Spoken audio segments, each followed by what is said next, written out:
I never thought living on a quiet farm would turn into a tech showdown, but here we are. It all started when I noticed a strange buzzing sound overhead. Day after day, drones flying low over my property.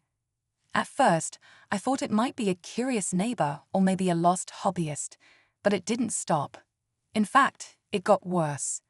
Turns out, the local HOA had a concerned resident who decided to launch her own surveillance mission over my land.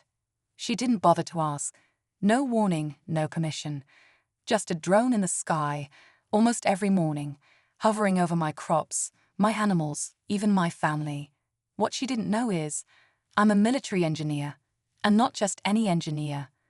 I have the legal authority and training to operate advanced signal jammers, the kind that can make a drone fall from the sky like a rock.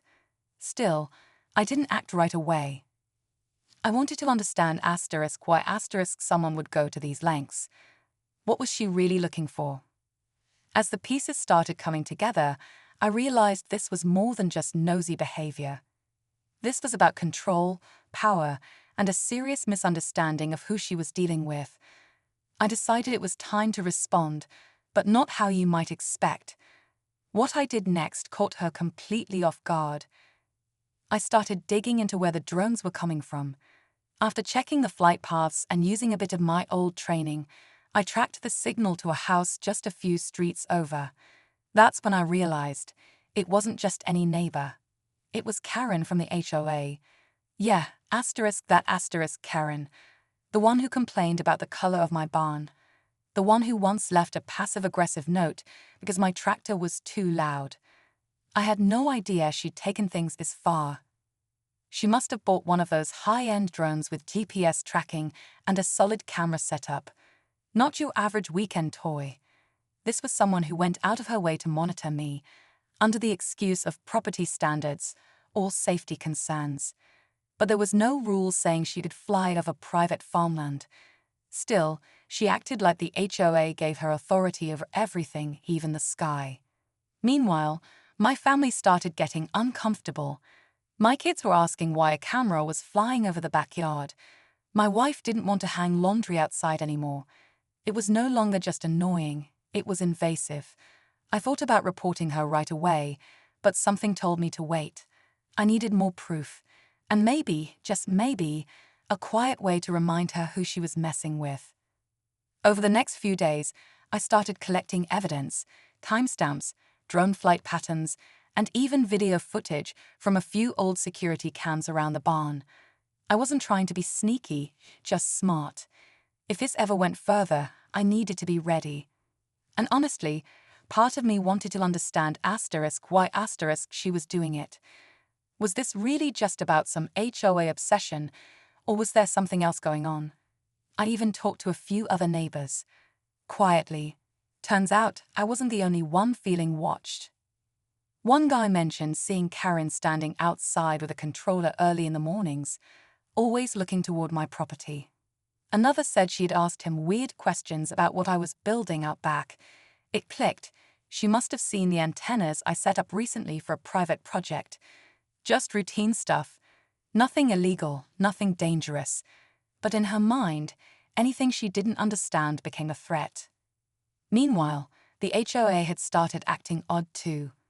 I got a letter about unauthorized modifications to my fencing. Another about unreported equipment near the barn. All nonsense. It was like they were fishing for something to pin on me. Karen was clearly pulling strings behind the scenes. Still, I stayed calm. I wasn't just dealing with drones. I was dealing with a mindset. One that had no idea I had tools of my own. One evening just before sunset, I saw it again. The same drone, same path. But this time it dipped lower than ever before. It hovered right above the goat pen, spinning slowly like it was scanning something. That was the last straw. I stood there watching it, not even hiding anymore. I think she wanted me to see it now. It wasn't subtle. It wasn't about curiosity anymore. It was control. And it was clear she didn't think I'd do anything back. That night, I powered up my signal analyzer and scanned for the drone's command frequencies. Just like I thought, she was operating on a consumer band, something I could legally track and map without stepping outside the lines. I didn't touch a jammer yet. I didn't have to. I was just documenting. Every ping, every dip in signal, every point it lingered. She was building a pattern, and I was building a case. Then something strange happened. The drone came back the next day, but this time it didn't just hover. It circled, then darted toward the back of the house, closer than ever before, almost like it was looking asterisk into asterisk the windows. My wife grabbed the kids and stayed inside. Just when I thought things couldn't get more invasive, I noticed something new. That same evening, after the drone buzzed past the house, I spotted a second one, smaller, quieter, and flying even lower. It didn't follow the usual flight path. This one came in from the opposite direction, almost like it was avoiding my line of sight. That's when it hit me. Karen wasn't flying alone anymore. Someone else was helping her, or at the very least, she'd upgraded her operation. This wasn't some bored HOA president with a drone hobby. This was coordinated. 2 drones, 2 angles, 1 goal, surveillance. And whatever they were looking for, they were getting bolder about it. I couldn't shake the feeling that something bigger was brewing behind the scenes. Maybe she thought I was hiding something. Maybe she didn't like the fact that I lived outside the HOA's little bubble of control. Or maybe, just maybe, she was trying to provoke a response. The next morning, I found deep scuff marks near my back fence. Like someone had stood there recently. The gate latch was off-center, like it had been tugged or shaken. No break-in, nothing stolen, but it felt like a warning. They weren't just flying over anymore. They were getting close. Too close. I didn't know what they were planning next, but I had a feeling it wouldn't stop with drones in the sky. That night, I decided I'd had enough. I didn't want to fight, but I also wasn't going to let someone intimidate my family on our own land. So I set up a simple legal perimeter alert using RF monitoring. Nothing aggressive, just a system that logged every signal trying to control or stream from a drone near my property. Within minutes of activation, it pinged. Twice. 2 separate controllers. 2 locations. One from Karen's house. The other? From a parked SUV across the field, near the edge of the old irrigation road. I walked out with a flashlight and my phone recording, not expecting to find anyone. But the SUV's engine was still warm. Someone had just been there. No license plate up front. The back one was half covered in mud. That was it. I contacted local law enforcement and filed an official complaint with the FCC, including all the logged data. My case was clean. Everything documented, time-stamped, legal. Within a week, things shifted fast. The HOA stopped sending letters. Karen's drone flights suddenly stopped. And then the twist. Turns out the second drone wasn't Karen's. It belonged to a private security contractor she'd hired on the side, telling them I was a risk to the community. She never expected I'd uncover all of it, or that I knew how to trace every signal she tried to hide. After the FCC opened a case and the local sheriff paid Karen a visit, the air went quiet. Literally, no more buzzing. No more shady SUVs. She backed off fast, probably realizing she'd pushed things too far. The HOA never publicly admitted anything, but I noticed a change. No more letters. No more warnings. Just silence. I even got a quiet apology from one of the board members. Off the record, of course.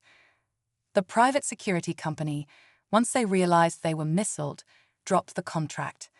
I guess they didn't want legal trouble over a paranoid neighbor with a grudge. My family could finally breathe again. The kids went back to playing outside, my wife hung laundry in the sun, and I returned to my work, projects that were never a threat to anyone, just misunderstood. The whole thing reminded me how important it is to stand your ground when you know you're right, especially when someone tries to twist the rules to control what isn't theirs. Living on a farm, you expect peace and privacy, not drones and drama. But in the end, Karen learned a lesson. When you fly over someone's land, make sure you know who you're flying over, especially if they're a military engineer with the tools to see everything. After the FCC opened a case and the local sheriff paid Karen a visit, the air went quiet. Literally, no more buzzing. No more shady SUVs. She backed off fast, probably realizing she'd pushed things too far. The HOA never publicly admitted anything, but I noticed a change. No more letters, no more warnings, just silence. I even got a quiet apology from one of the board members, off the record, of course. The private security company, once they realized they were missiled, dropped the contract. I guess they didn't want legal trouble over a paranoid neighbor with a grudge. My family could finally breathe again. The kids went back to playing outside, my wife hung laundry in the sun, and I returned to my work. Projects that were never a threat to anyone, just misunderstood. The whole thing reminded me how important it is to stand your ground when you know you're right, especially when someone tries to twist the rules to control what isn't theirs. Living on a farm, you expect peace and privacy, not drones and drama.